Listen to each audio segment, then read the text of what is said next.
This video is not spoiler free, so if you haven't caught up on the 5.3 Archon quest, you should really do that before watching this.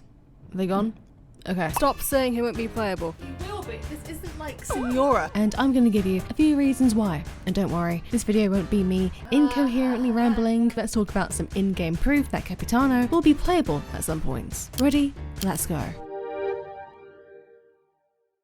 Let's talk about exactly what happened in that scene, because it's not as cut and dry as, oh, he died, lol. There's more to it. To recap, a life was in debt to Ronova, the ruler of death, since Natlan must pay the price for Morvika's use of the ruler of death's power, and the price for that debt was death. And at the time, and throughout the entire Archon quest, it was presented that Morvika's death would be weighty enough to fulfill that debt. However, when Capitano, someone whose death would equally be as weighty as Morvika's, comes in and offers to be this sacrifice in Morvika's place, it's not a cutthroat death, unlike how it would have been for Morvika. We need to remember that Capitano is from Conria, and that full-blooded Conrians like him were cursed with immortality. He uses his curse to his advantage in two ways. Firstly, he wants to send the souls home. You see, Capitano was waiting for an opportunity like this to come his way. He's waited for the chance to use his death to open the gates of the ley lines to his people being Conrian and Natlan souls that he had been harboring within him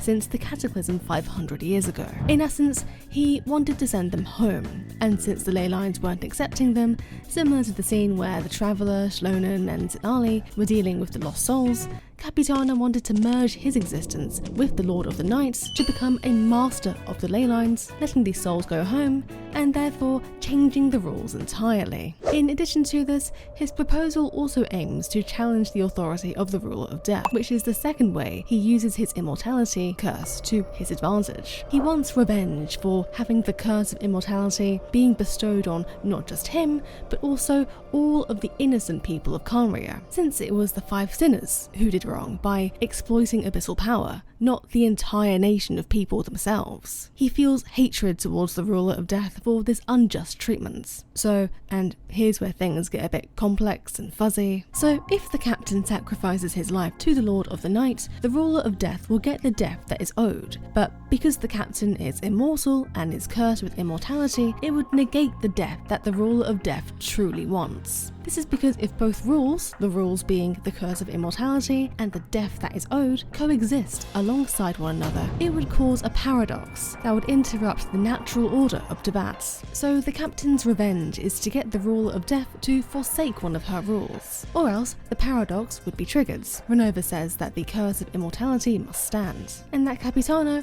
can use it to fulfill his final wish of sending the souls within him home. Even as he sits on the throne, it's stated a few times that his body still has the curse of immortality. So what's happened here is that by Capitano fusing his immortal physical being with the Lord of the Knights, when they become one, it allows their collective being to become immortal. His physical body is the catalyst, while his soul, which is not his immortal body, gets to go to the Night Kingdom. So really, his physical body is still alive. And even after the Archon quest is over, we can still go and visit Capitano, and his body is still breathing. So his physical being isn't dead, it's still very much alive.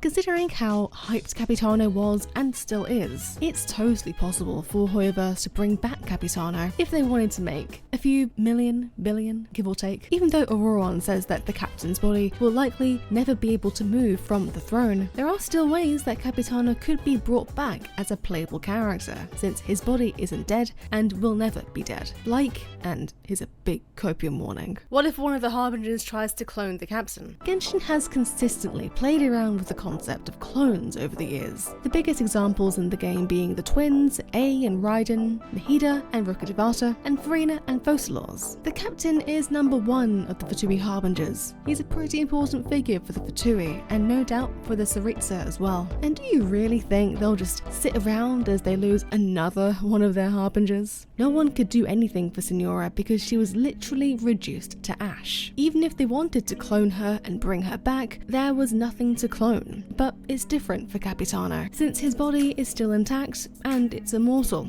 I mean, sure, his body is rotting, but considering his heart was modified using Conrian technology, I'm sure there's some technology out there that could help with that too. See, now I'm thinking of a whole rabbit hole here. While I still personally have hope for Signora to come back, I know it's a very copium-filled hope. But with Capitano, there are avenues like cloning where it's totally possible for him to come back at any time, especially given his rank as number 1 of the Fatui Harbingers. It would be a missed opportunity to not bring him back. He could even come back in the 5.x patches, and the reason why he's not on the preview is because it would be a massive spoiler. He could be a plot point nearer the end patches of Not Cry, before we head off to meet with the Tsaritsa, or something to that extent, but that's just my opinion. What other ways do you think Hoyoverse could bring back Capitano?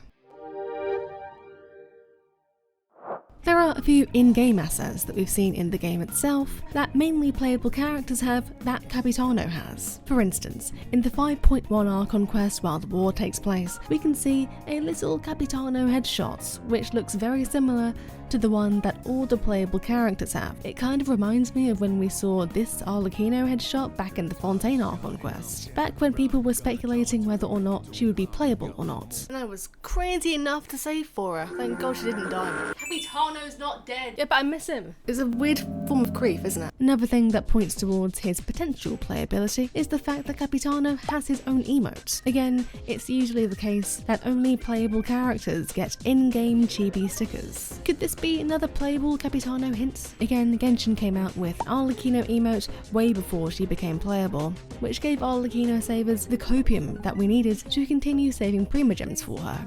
And it worked out. So could this be the same for the Captain? And finally, in terms of in-game assets, the Captain has various voice lines about him from other playable characters. Typically, this is also an indicator that a character will become playable. It's why people are waiting for characters like Varka and even Signora. It's possible that while these characters are unlikely to be released anytime soon, it could also mean that they're going to be playable in the distant future. However, since Varka and Signora don't have a portrait headshot or chibi sticker, but Capitano does, I'm sure this means that if he's playable, he'll be playable way sooner than those two.